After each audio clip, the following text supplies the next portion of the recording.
Dan dalam kelimpahan rahmat kasih-Nya, Allah telah memilih, mengutus dan menyertai imamnya, Jubilaris Perak hambanya, Pater Markus Tulu SWD.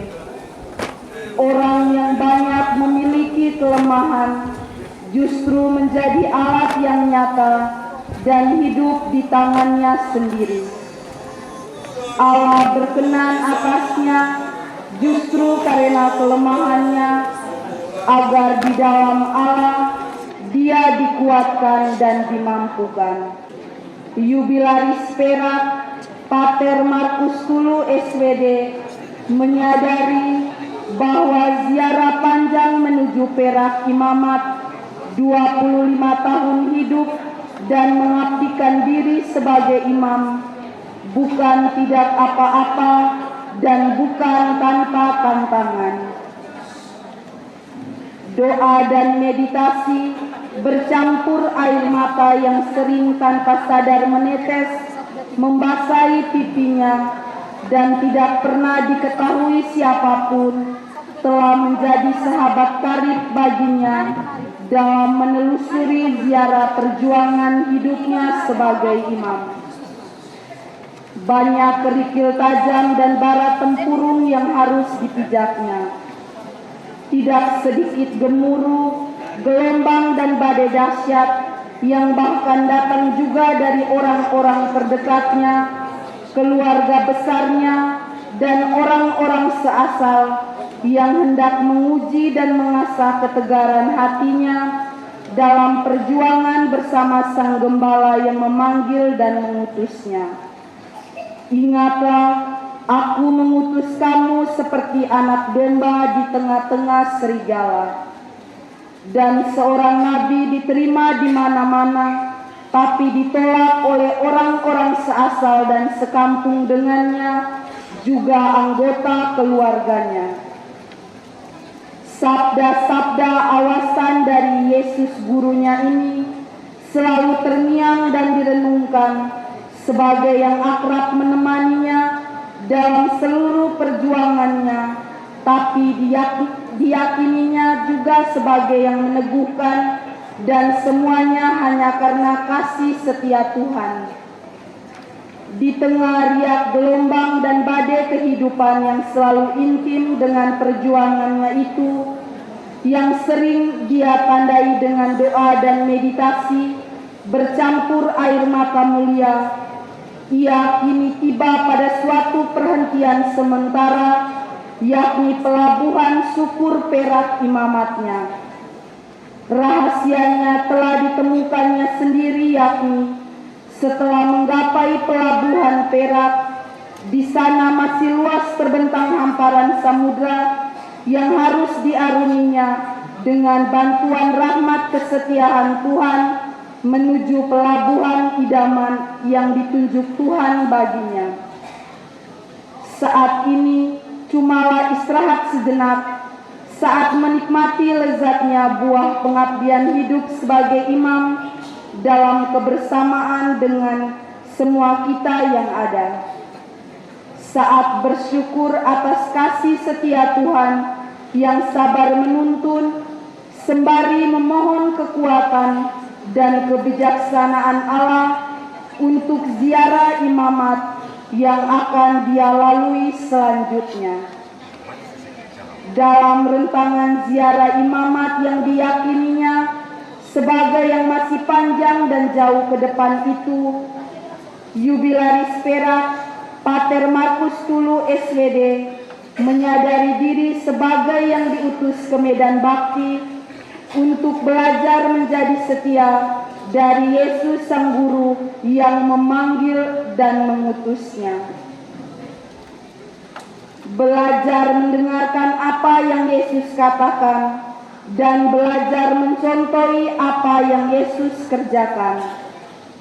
Belajar bagaimana hidup dengan tetap kritis dan terbuka serta bijaksana sebagai imam dalam menjawab tuntutan situasi dan zaman, dan belajar bagaimana yang benar dalam perjuangan hidup di zaman milenial zaman yang ditandai dengan kompleksitas soal dan berbagai orang sulit. Atas dasar refleksinya yang demikian itulah, Jubilaris Perak Pater Markus Tulu SWD akhirnya tetap mempertahankan moto tabisan imamnya 30 September 1998, untuk itulah aku diutus, Lukas 4:43, menjadi juga moto Perak imamatnya 7 Oktober 2023. Mari dalam nada syukur yang mulia, kita semua diundang berdiri menyambut Jubilaris Perak dan barisan imam beserta keluarga dan perwakilan tokoh dengan tarian dan menyanyikan lagu pembuka.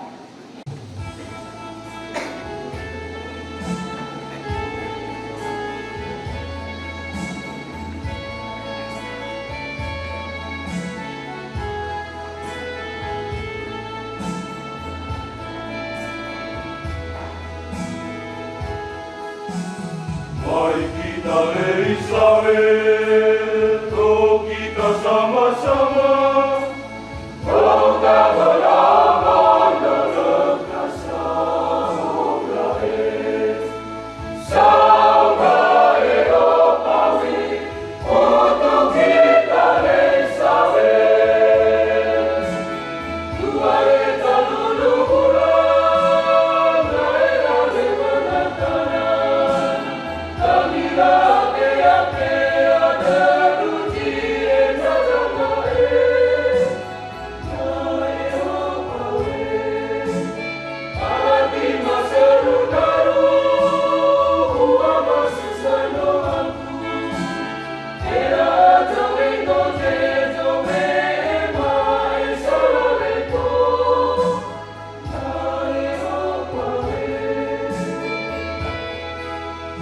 Mari kita Israel, oh kita sama-sama, Kota beraman dalam kasar Israel, Sangga Eropawi, untuk kita Israel, Tumaulah tipu kabar, si kota kuiwatalo, dari kenagi aku kaino surasanto, naeo pawe, nae pilika esawe, analano paramangon, tau kemadulongo kata-kata Yesus Allah, naeo pawe.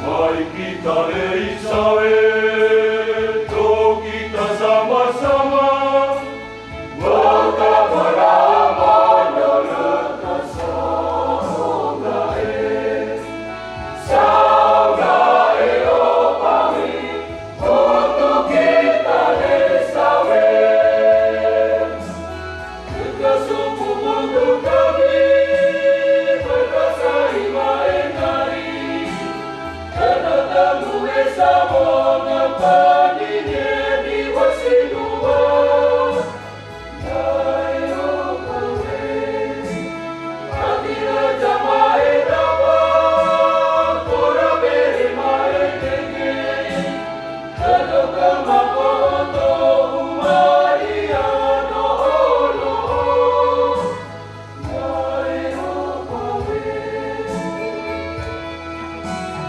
Mari kita Israel, oh kita sama-sama, Boga beraman dalam kasar Israel, Sangga Eropawi, untuk kita Israel.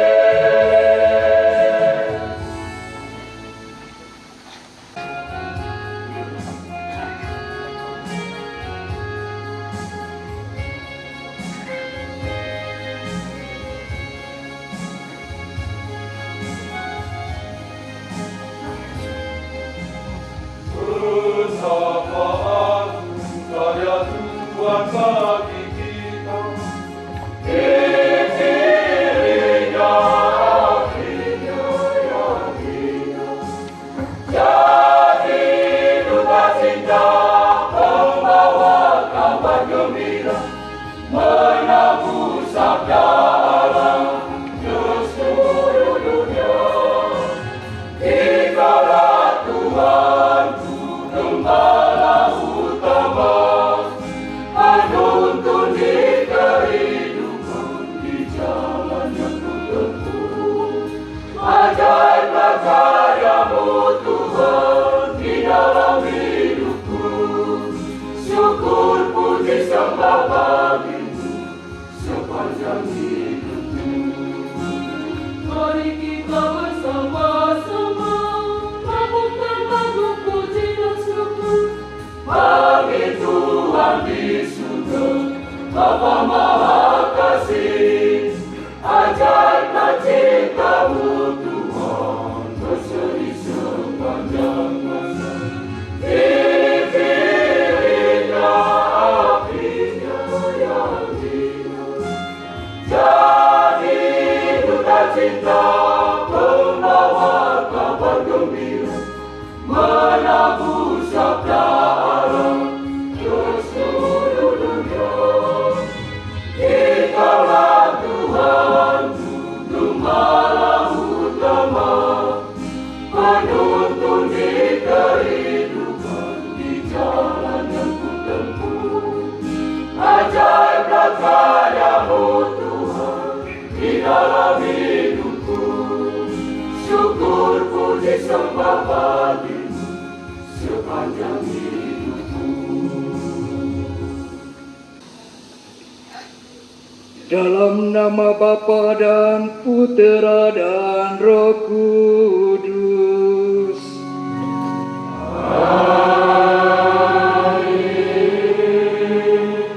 Rahmat Tuhan kita Yesus Kristus, cinta kasih Allah, dan persekutuan Roh Kudus beserta kita.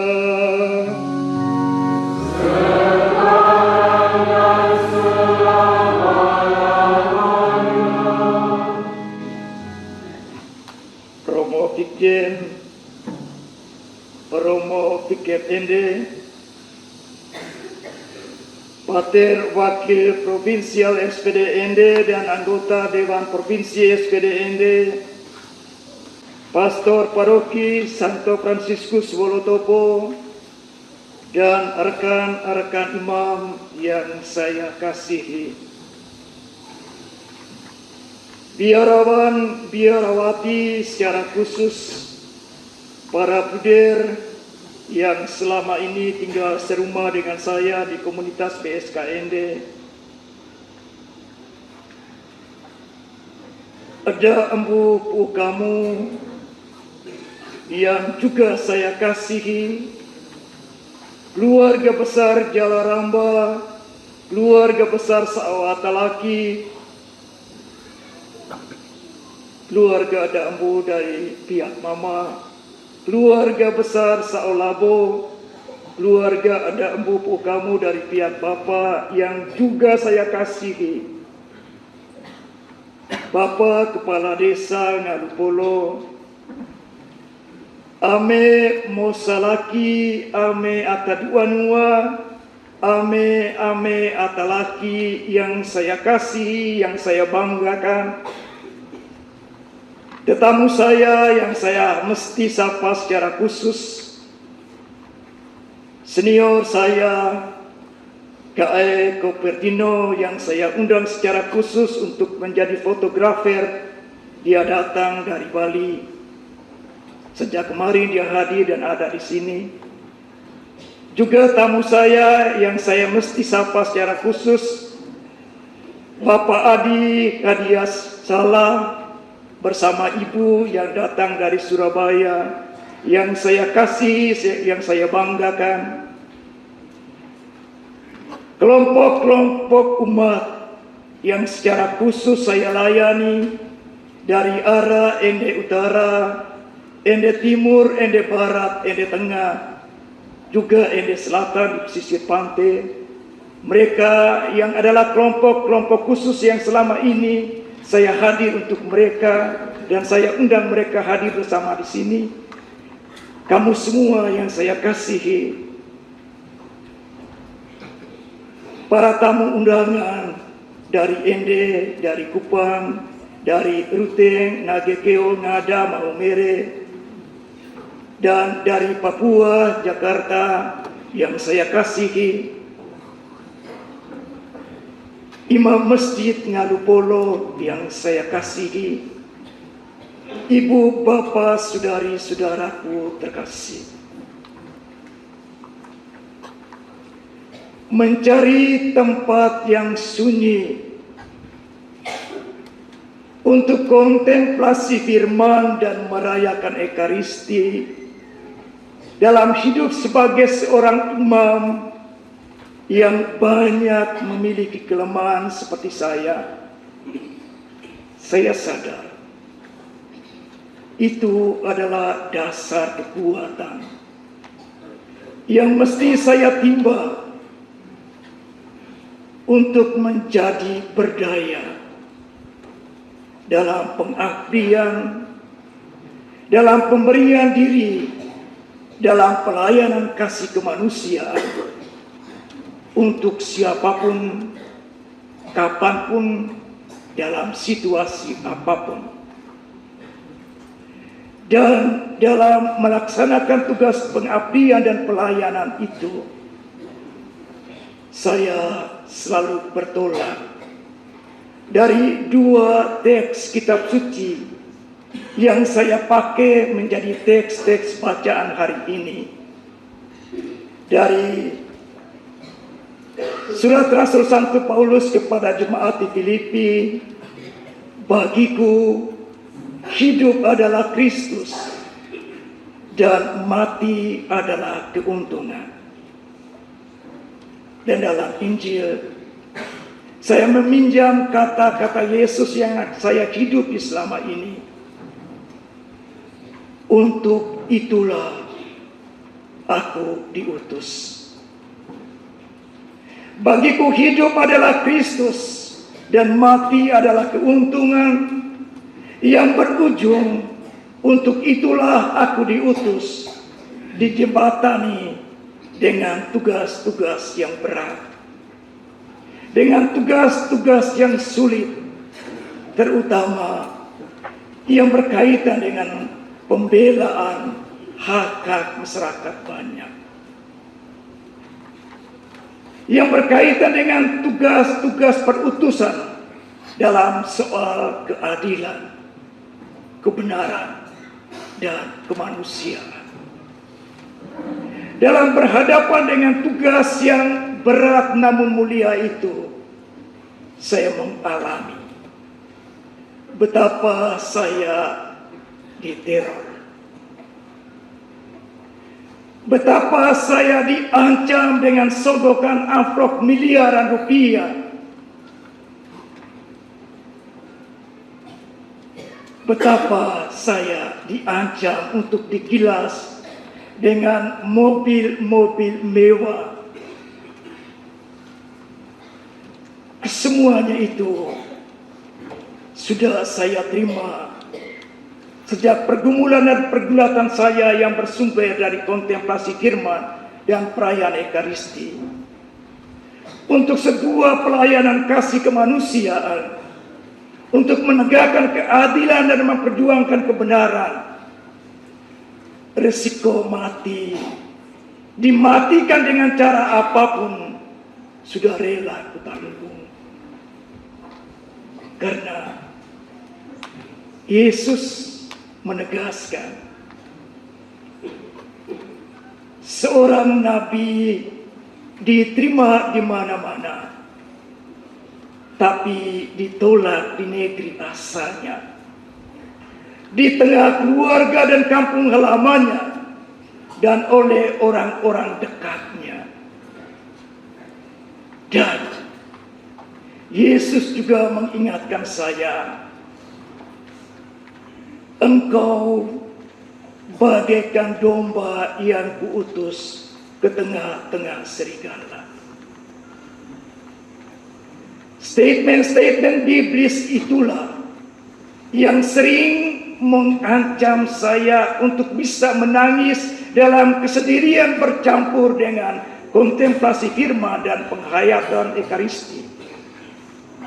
Tetapi sekaligus meneguhkan, menuntun dan mengarahkan saya kembali untuk sampai pada akhirnya bagiku hidup adalah Kristus dan mati adalah keuntungan.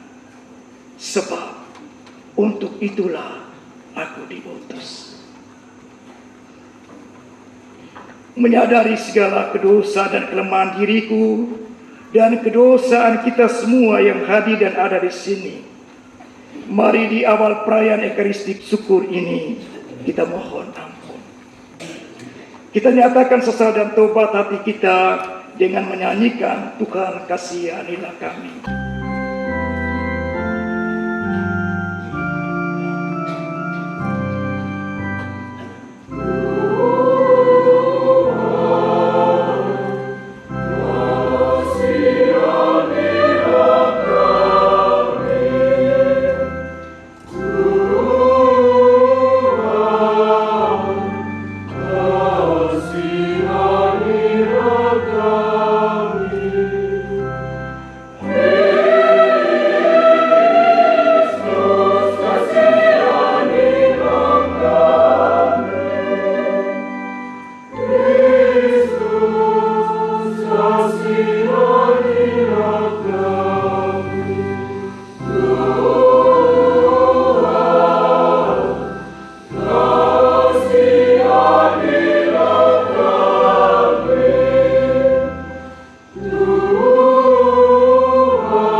Allah yang Maha Kuasa mengasihani kita, mengampuni segala dosa kita, dan mengantar kita ke hidup yang kekal. Kita puji Allah Tritunggal dengan menyanyikan kemuliaan.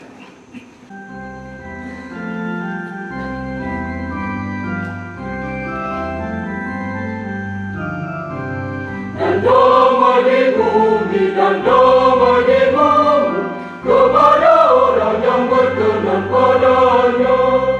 Kami memuji Dikau, kami melukan Dikau, kami menyembah Dikau, kami memuliakan Dikau. Kami bersyukur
Marilah berdoa.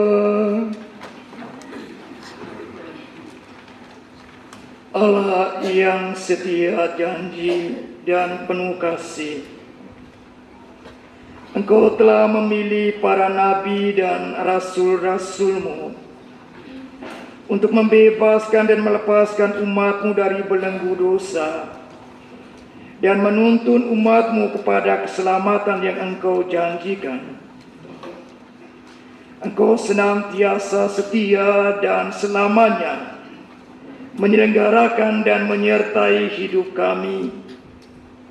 Kami bersyukur kepadamu atas perbuatan besar dan mengagumkan yang Engkau kerjakan untuk umat beriman, terutama anugerah imamat kepada saya hamba-Mu yang lemah ini selama 25 tahun.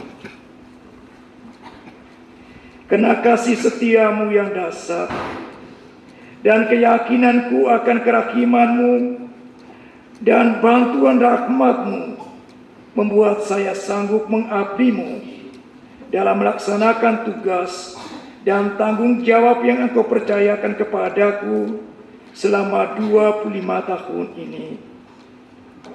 Semoga oleh kesetiaan-Mu yang terus berkarya, meskipun dalam kelemahan manusiawiku, dan oleh pencurahan Roh-Mu, membuat kami semua, dan terutama saya, tak pernah gentar membangun kerajaan-Mu di dunia ini, yakni kebenaran, keadilan, dan damai. Sebab untuk itulah aku diutus, hingga maut menjemputku. Demi Yesus Kristus, Putra-Mu Tuhan dan pengantara kami, yang hidup dan bertakhta bersama dengan Dikau dalam persatuan dengan Roh Kudus, Allah sepanjang segala masa. Ibu bapa, saudara-saudariku terkasih, untuk melanjutkan dan menyatakan rencana penyelamatannya, Tuhan memilih dan mengangkat orang-orang khusus menjadi rasul, nabi, dan gembala gereja.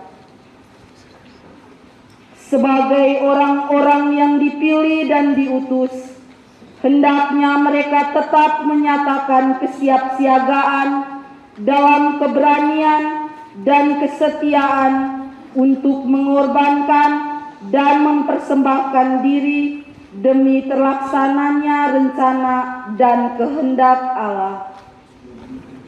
Bacaan-bacaan yang akan diwartakan kepada kita berbicara soal fungsi perjuangan, keberanian, dan kesetiaan para utusan dalam mencontohi Yesus sendiri. Marilah kita mendengarkan bacaan-bacaan berikut ini dengan hikmat. Bacaan dari surat Rasul Paulus kepada jemaat di Filipi. Sebab yang sangat kurindukan dan kuharapkan ialah bahwa aku dalam segala hal tidak akan beroleh malu, melainkan seperti sedia kala, demikian pun sekarang Kristus dengan nyata dimuliakan di dalam tubuhku, baik oleh hidupku maupun oleh matiku. Karena bagiku hidup adalah Kristus dan mati adalah keuntungan. Tetapi jika aku harus hidup di dunia ini, itu berarti bagiku bekerja memberi buah. Jadi mana yang harus dipilih, aku tidak tahu. Aku didesak dari dua pihak. Aku ingin pergi dan diam bersama-sama dengan Kristus itu memang jauh lebih baik. Tetapi lebih perlu untuk tinggal di dunia ini karena kamu. Dan dalam keyakinan ini tahulah aku akan tinggal dan akan bersama-sama lagi dengan kamu sekalian, supaya kamu makin maju dan bersuka dalam iman, sehingga kemegahanmu dalam Kristus Yesus makin bertambah karena aku, apabila aku kembali kepada kamu. Demikianlah sabda Tuhan.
Tuhan sertamu.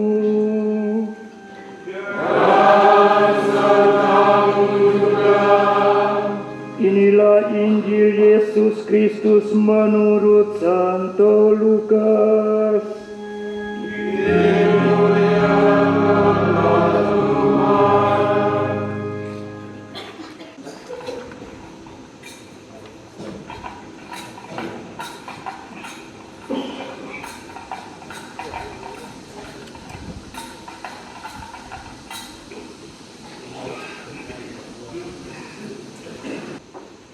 ketika hari siang Yesus berangkat dan pergi ke suatu tempat yang sunyi. Tetapi orang banyak mencari dia, lalu menemukannya dan berusaha menahan dia, supaya jangan meninggalkan mereka. Tetapi ia berkata kepada mereka, juga di kota-kota lain aku harus memberitakan Injil, sebab untuk itulah aku diutus. Dan ia memberitakan Injil dalam rumah-rumah ibadat di Yudea. Demikianlah sabda Tuhan.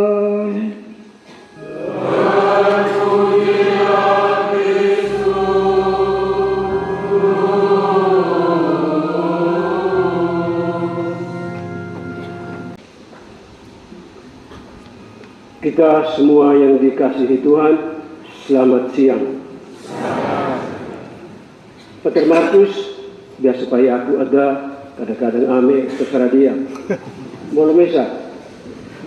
Dia minta saya untuk berkhotbah pada kesempatan yang bagus ini.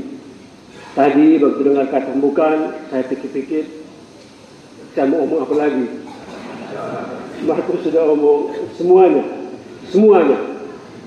Tapi karena aku siap sawi jadi luar biasa di Markus, ada apa omong. Ren agak panjang ini.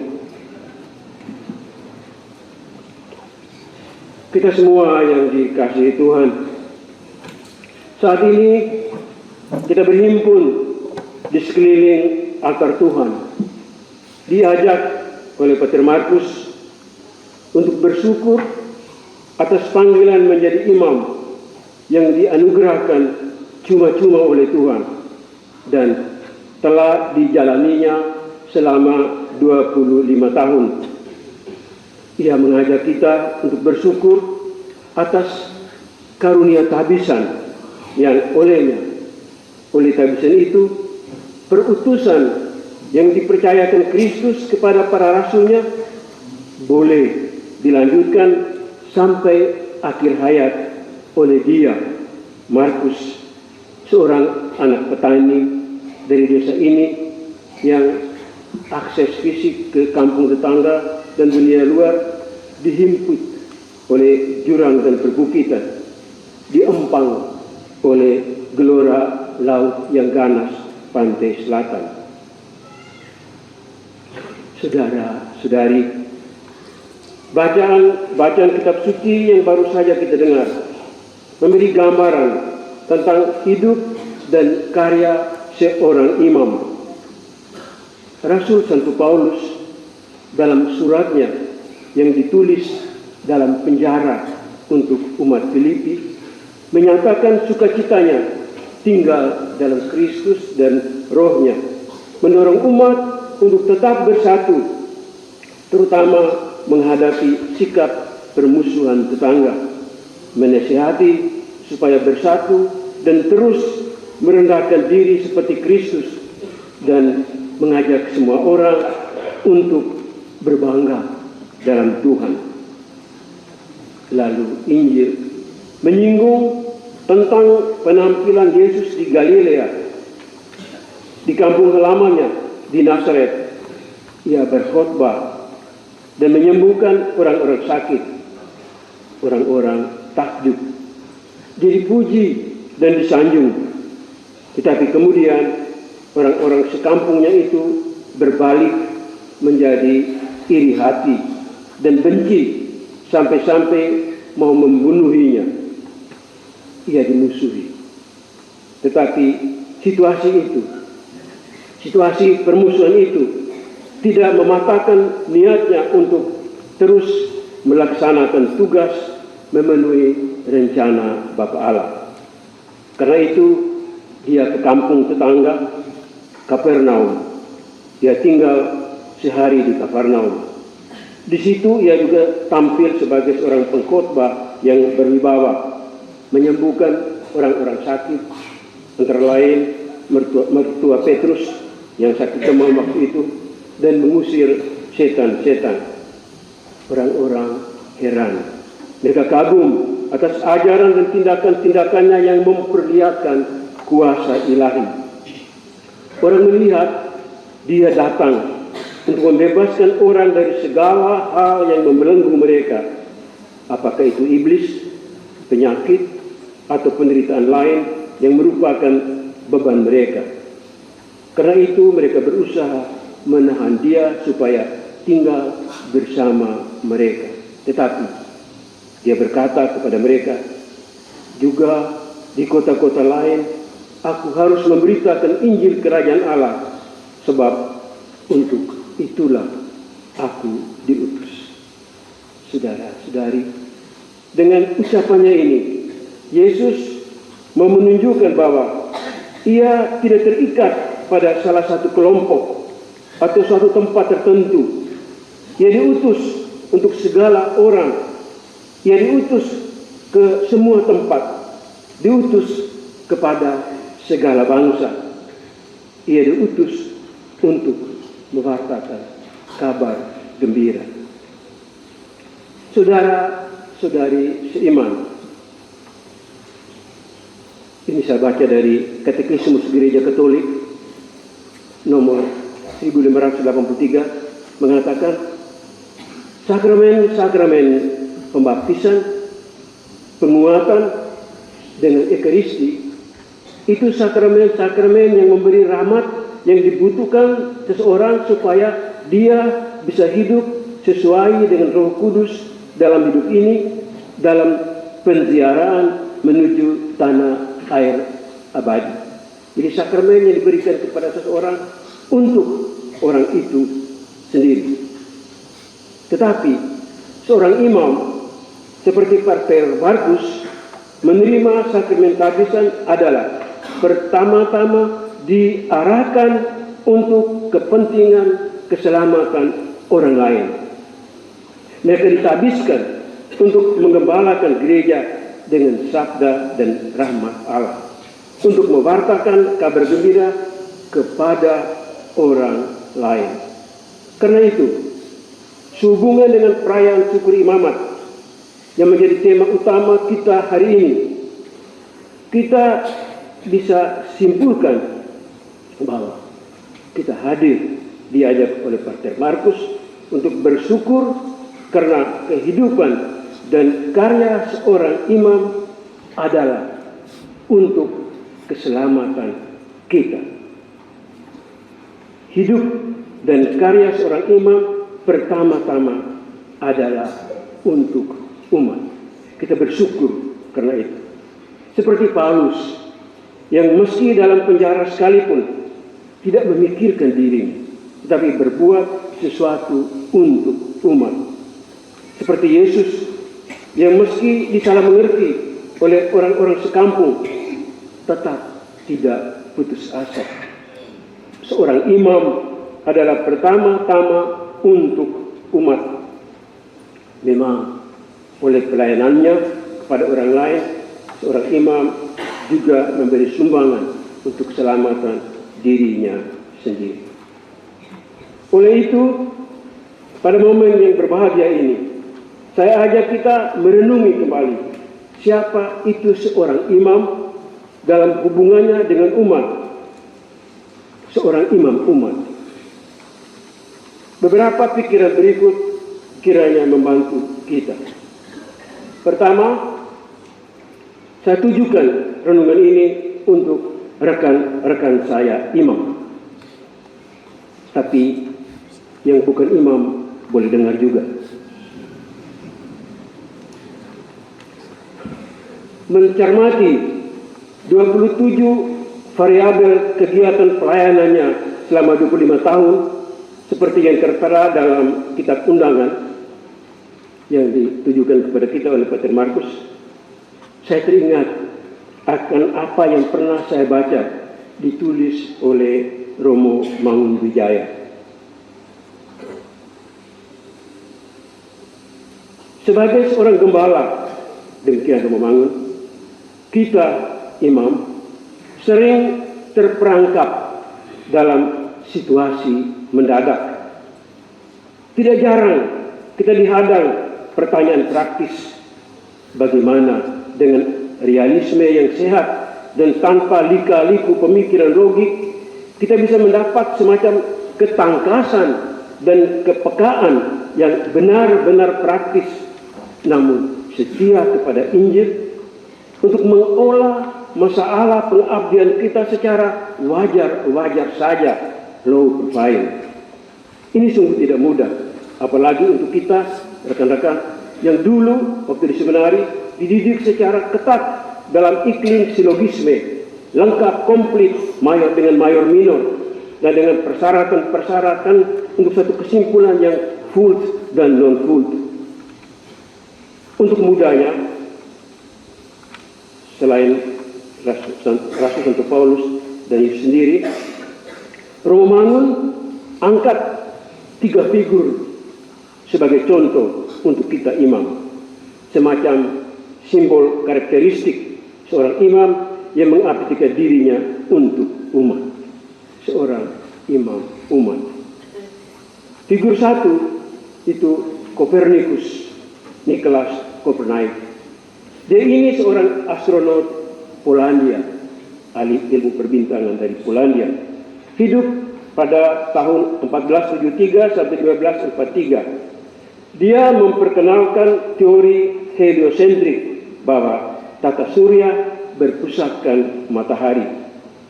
Teori ini mengubah konsep lama, konsep kuno yang geosentrik, dan membuka halaman baru sejarah ilmu pengetahuan. Figur Kopernikus menurut Romawi yang konon seorang imam juga, itu di saat sekarang mempunyai arti yang khusus. Ia adalah citra seorang abdi yang tidak terbelenggu kebiasaan a priori dan tak malas mencari kebenaran di balik lingkungan kubu-kubu semu. Ia abdi yang berani mempertanyakan pendapat umum yang sudah mapan. Figur lain, Thomas Morus. Dia seorang awam yang kalem, tidak banyak show dan tak kelewat vokal, namun yang tegak konsekuen mempertaruhkan nyawa dan demi kebenaran. Gereja mengenangnya sebagai martir kebebasan hati nurani terhadap kesewenang-wenangan pemerintah. Ia hidup dan mati di zaman Raja Henry ke-8 bikin ulah di Inggris sana. Mau tetap Katolik, tapi boleh beristri 2, maunya dia.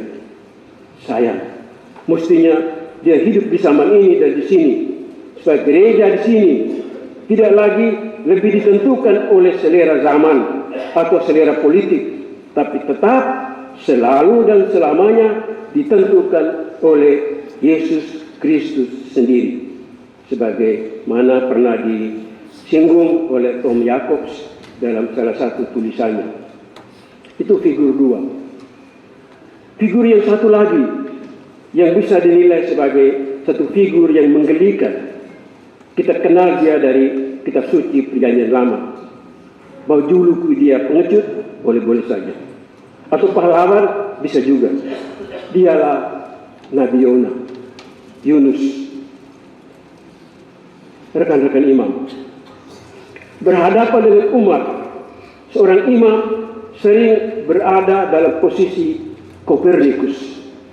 Umat minta yang gampang dipahami panca indera, yang mudah dimengerti, yang masuk akal, yang tidak pelik-pelik. Atau seperti yang dihadapi Thomas Morus, umat minta agar ini itu ya kompromilah, ya Katolik tapi ya toleransi lah dalam macam-macam bidang. Apalagi kalau suasananya sudah hangat seperti bila musim kampanye pemilu tiba. Dan celakanya, Tuhan itu sering unik tapi aneh, sayang pada pihak Niniwe dengan 1001 cerita kelamnya, dan tiba-tiba kita imam disuruh jadi Nabi Yona. Setiap kali membaca kitab Nabi Yona, saya melihatnya sebagai satu novel bagus dan penuh dengan sindiran pada diriku yang ahli waris suku Lewi ini. Saudara-saudaraku, pikiran lanjut dari permenungan ini saya ringkaskan sebagai berikut. Sebagai seorang imam, apalagi aku sebagai seorang imam gereja lokal, imam diosesan, kita mempunyai keterikatan yang khas dengan umat kini dan di sini, yang pada suatu saat menuntut kita untuk berlaku sebagai Kopernikus, sebagai seorang pemikir yang tidak gampang percaya pada pendapat umum.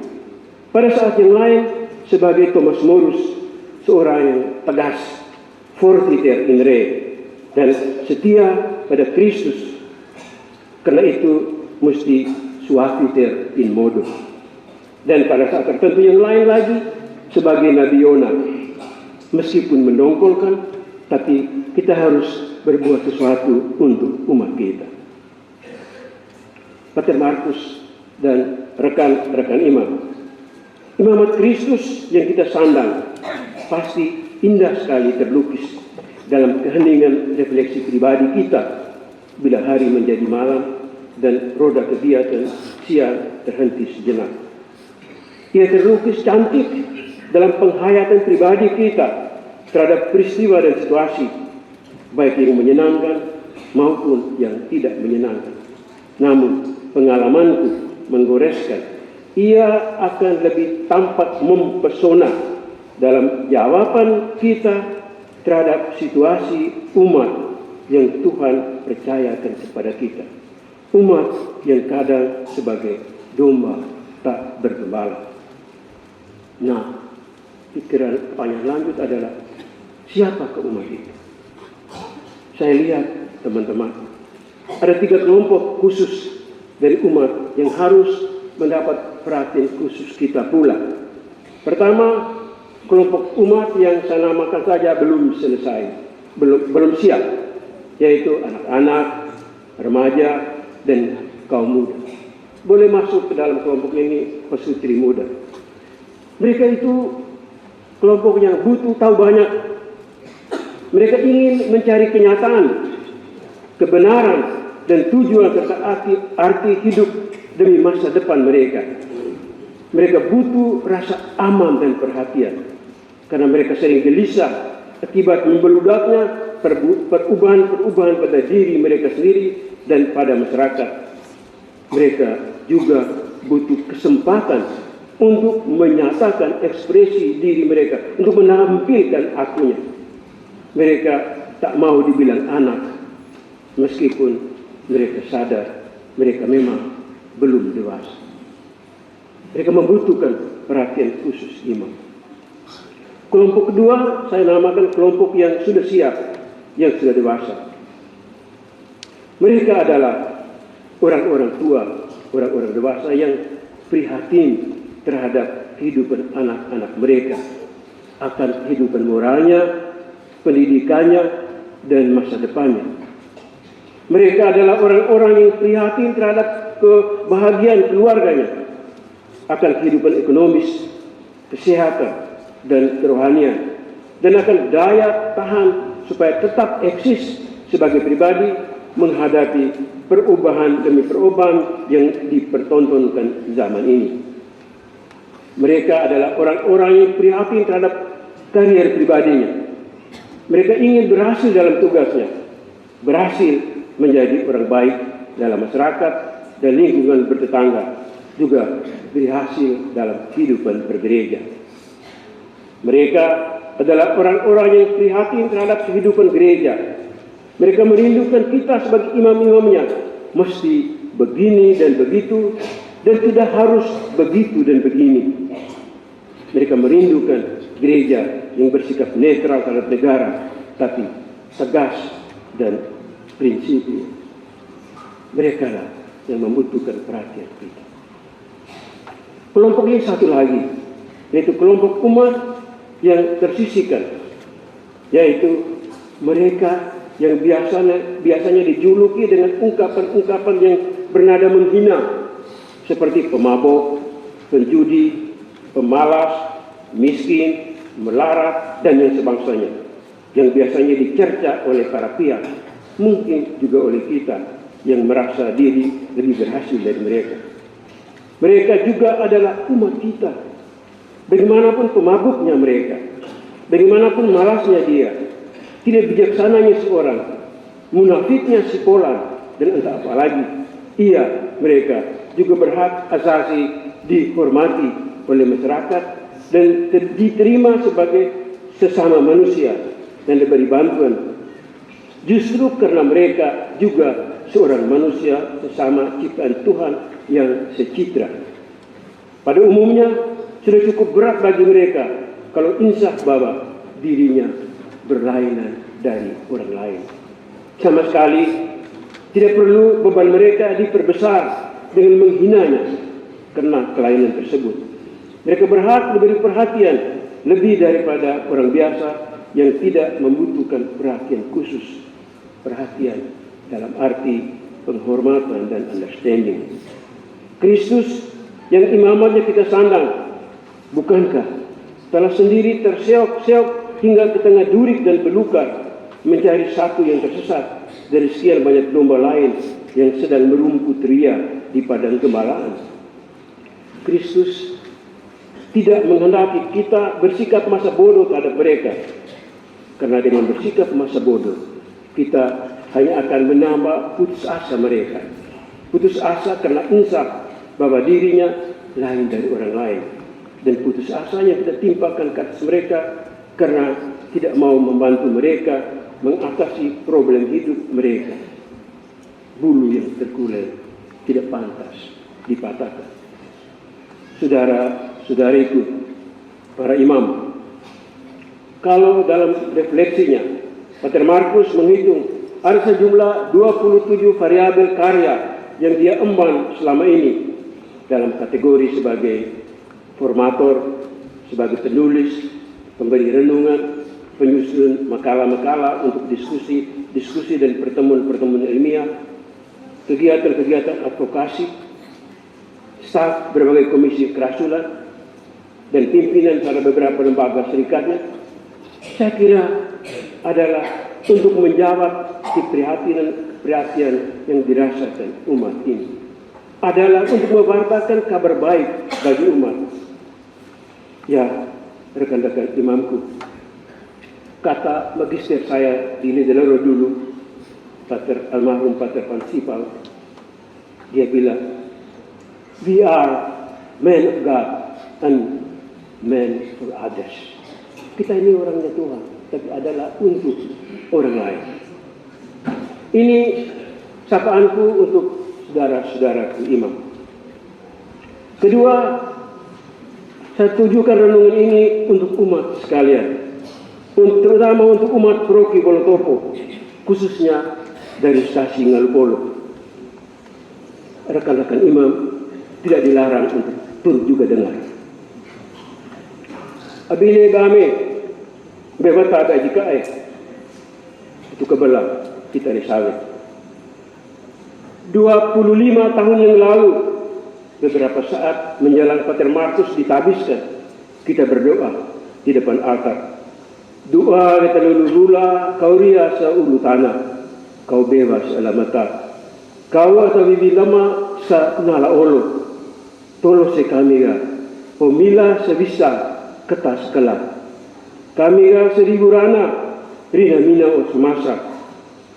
Anak kami Markus, kau gali-gali berupate sa lo olae, kau toka tanda sai bange merah, pati sekai ate omano ngere kak kebo, ti sekai ngai enegi ngere kusim bendi, wake sekai ngere mase, tau ngeria oleh gare kau osare tae du ve tagale, ve sekai ngere lele, tau keaje tau ortege.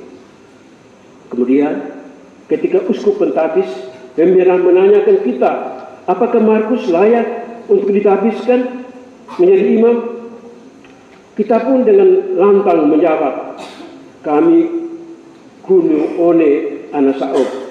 Kami timba-timba katu-tato. Kami lesawe semboko ate. Kami lembaja seboko rara. Hora doba sewibi, nunu doba selama. Oro donger meri, biri, kia donger veka. Kami setukangai, Markus ina ngala rai tau dadi laki. Kami seolah ponga, Markus kai ngala pera tau balik onga. Dan terjadilah dalam sunyi yang kudus saat liru li dan tanah biji, sebuah mujizat besar terjadi atas diri Markus saat penumpangan tangan Bapak Uskup. Lidi lama du aroru sehingga merah enggak ewai bau. Ngaga mai dama, ngaga enggak di dongeri watu. Serius sengasu kai iba du tau. Ngaga kai tak ke tanah, ngasungan kai ate iba du bata. Kai Markus dari padi doa no laki, kai meraduri doa no ongga, kai ka sama-sama, kai pesa doa bala-bala. Sejak itu, bini kami, Markus anak saudara kita sudah adalah seorang imam, dan hari ini dia sudah 25 tahun hidup sebagai seorang imam. Apa yang sudah dia lakukan selama ini? Hidup dan karyanya sebagai seorang imam adalah untuk umat. Sekali lagi, mencermati kerja-kerja yang dia buat selama ini, yang bisa kita baca dalam surat undangan yang dikirim kepada kita, selain melayani sakramen-sakramen, Markus bekerja adalah untuk kesejahteraan umat. No bahasa kita no siso, kai jadi doa tua air, tahu tujuh tu, tahu sipo se, tahu gembere. Kai was mengat tujuh, ta kai tui kita raka deki, raka sai. Dia imam menghantar dan membimbing kita untuk sampai, untuk meraih tujuan hidup kita, untuk dekat dengan kebaikan, untuk dekat dengan Tuhan. Kai tui kita raka deki. Kai sipo, kai se, supaya kita hidup bersaudara dengan sesama. Demi kita latun salah, kai sipo walo, kai se walo. Supaya kita kembali leka na kebolo amolo, lika walo na kejala emasa. Kai ngebere. Kita tahu setan, musuh bebuyutan anak-anak Allah, musuh bebuyutan kita, selalu berkeliling mencari mangsa. Nah, adalah seorang imam seperti Markus yang membentengi kita supaya kita terperangkap, kita tidak terperangkap laka enaru salah, kita tidak tergoda laka enaru eore. Saudara-saudariku, seperti inilah Pater Markus.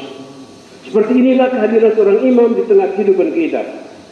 Dia menjadi tanda kebaikan, tanda perhatian, dan tanda cinta Tuhan bagi kita.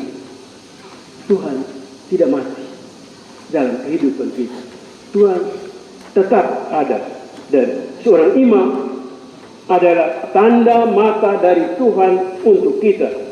Imam Markus adalah tanda yang kelihatan, yang mengingatkan kita akan Tuhan yang tidak kita lihat, bahwa Tuhan selalu ada bersama-sama dengan kita dan dengan cintanya yang tak berkesudahan. Karena itu sudah sepantasnya pada kesempatan berahmat ini kita bersyukur atas semua kebaikan Tuhan dalam kehidupan kita, terutama kebaikan-kebaikan yang disalurkan lewat para imam kita, lewat Markus dan teman-teman. Saudara-saudariku, kita semua, karena semuanya ini, Pater Markus salut untuk hidup, kerja dan pelayanannya. Umat Paroki Wonotopo selamat berbahagia. umat dan masyarakat Ngalupolo selamat bersukacita. Kita semua selamat turut berbahagia dan bersukacita.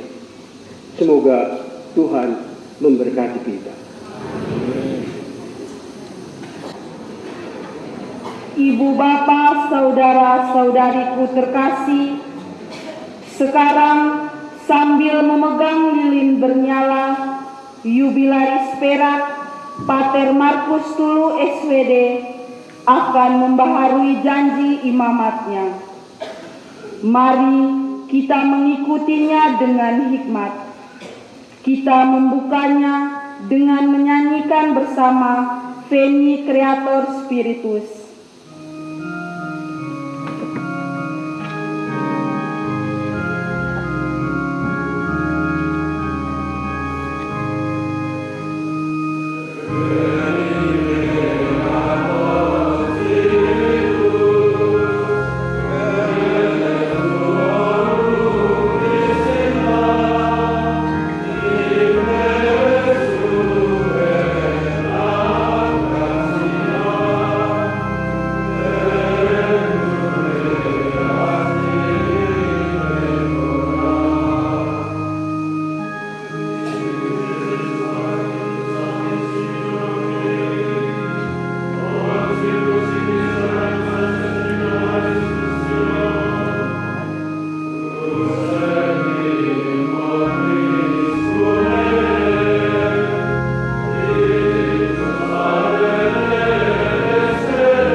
Di hadapan Allah dan saudari-saudaraku sekalian, saya Pater Markus Tulu SWD hendak membarui janji imamat saya. Saya berjanji untuk melaksanakan tugas sebagai imam dan biarawan dengan benar, cermat dan penuh teliti dalam kerjasama yang setia dengan Bapak Uskup dan Pater Provinsial SWD untuk menuntun umat Allah dalam seluruh bentuk perjuangan apapun di bawah bimbingan Roh Kudus dimanapun saya diutus dan di dalam situasi dan kondisi apapun. Saya berjanji untuk merayakan misteri Yesus Kristus dalam gereja Katolik dengan hormat dan setia, sesuai dengan tradisi gereja Katolik, dan menghayati kaul-kaul kebiaraanku dalam sikat sabda Allah, yakni kemiskinan yang berarti keterbukaan untuk berbagi dan ketulusan mengabdikan hidup, kemurnian yang berarti murni hati dan kesetiaan melayani tanpa pamrih, dan ketaatan yang berarti tunduk merendah dan menghormati hati nurani sebagai otoritas tertinggi hidup orang terpanggil, dan semuanya demi kemuliaan Allah dan pengudusan umatnya. Saya berjanji untuk mewartakan sabda Allah dengan cara yang pantas, serta merayakan sakramen-sakramen gereja Katolik, dan mengajarkan iman Katolik serta moral kekristenan dengan benar dan bijaksana. Dengan bantuan dan tuntunan rahmat Allah, saya berjanji untuk makin hari makin erat mempersatukan hidup dan panggilan serta perutusanku dengan Yesus Kristus Sang Imam Agung, dan bersama Yesus menyerahkan hidup dan perjuangan pengabdianku kepada Allah demi kemuliaan Allah dan demi pembebasan dan keselamatan umat manusia.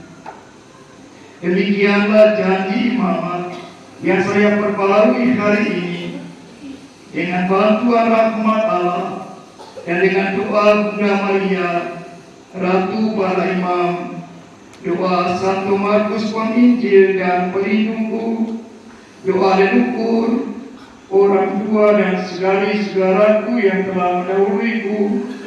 Semoga saya terus terdorong kepada kesetiaan Kristus hingga maut menjemputku. Amin.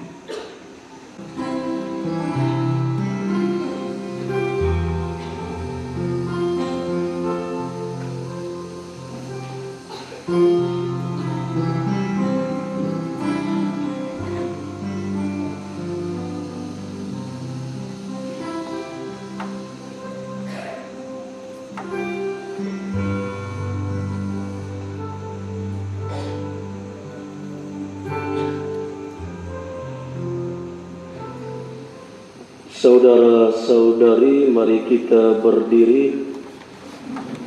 Kita melanjutkan perayaan dengan doa umat.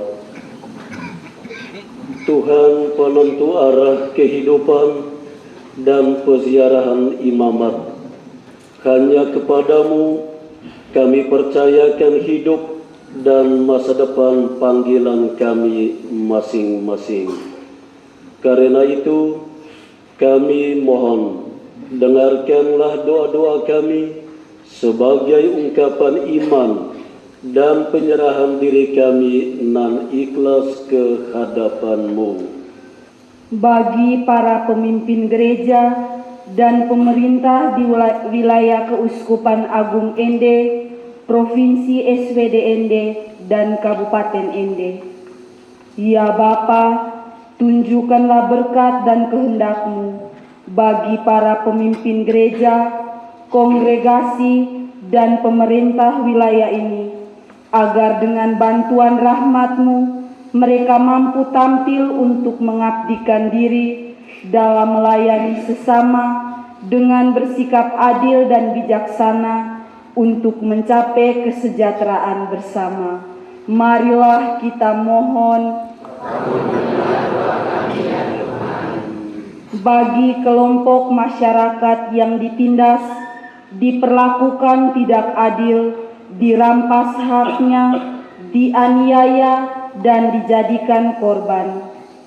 Ya Bapa, semoga mereka yang ditindas, yang diperlakukan tidak adil, yang dirampasi haknya, dianiaya dan dijadikan korban, diinspirasi oleh Injil Allah dan gerakan moral dari para pejuang keadilan, kebenaran dan perdamaian, mendapatkan peneguhan dan kekuatan baru untuk menghayati kesetiaan Kristus yang membebaskan dan menyelamatkan.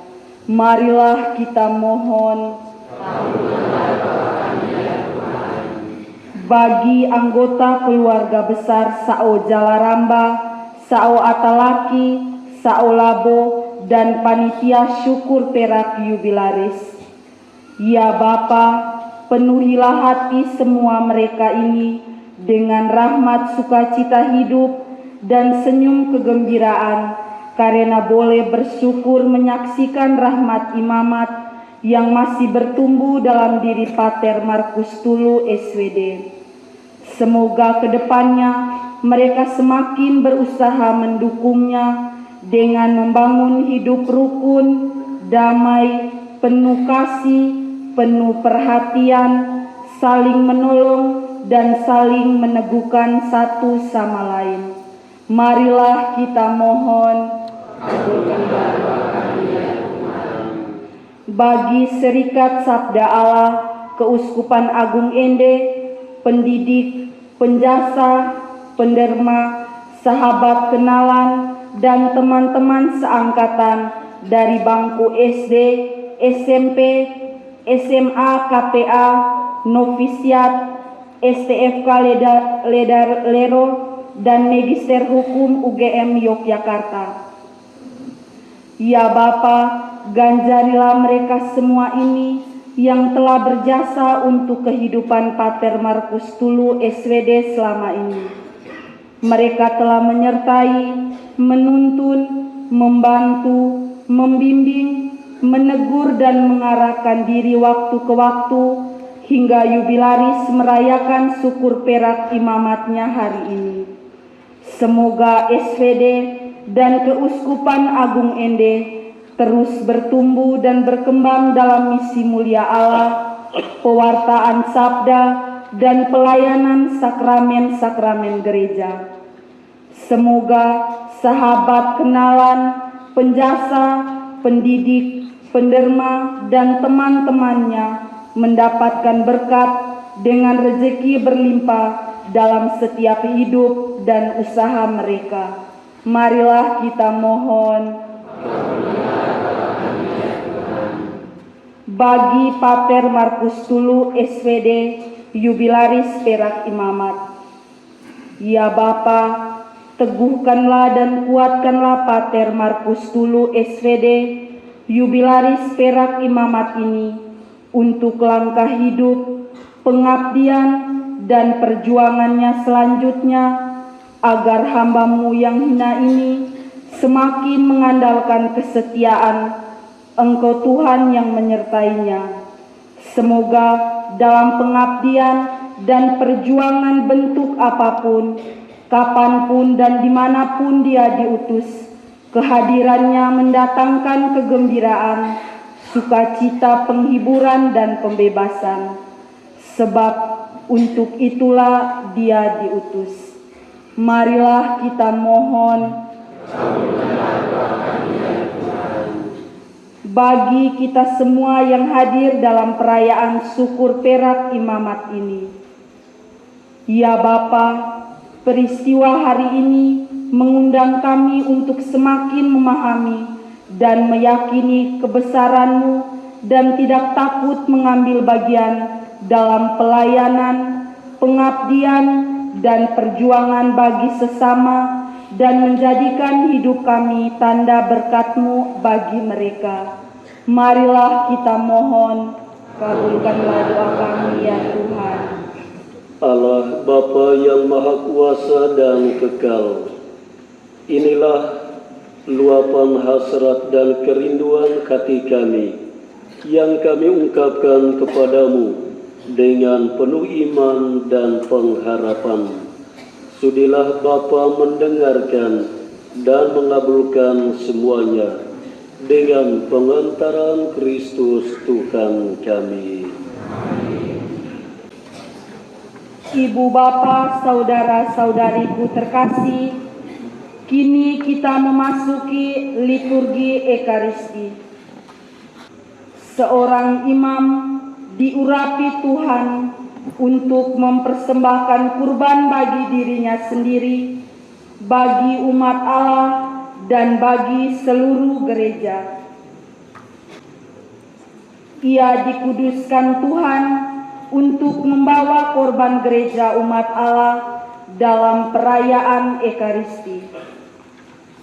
Inilah tugas yang teramat luhur dan mulia dari seorang imam. Tuhan memberikan dia kuasa untuk mengubah roti dan anggur menjadi tubuh dan darah Kristus yang akan menjadi santapan keselamatan bagi kita semua. Mari kita mengantar bahan persembahan bersama dengan roti dan anggur ke altar Kristus.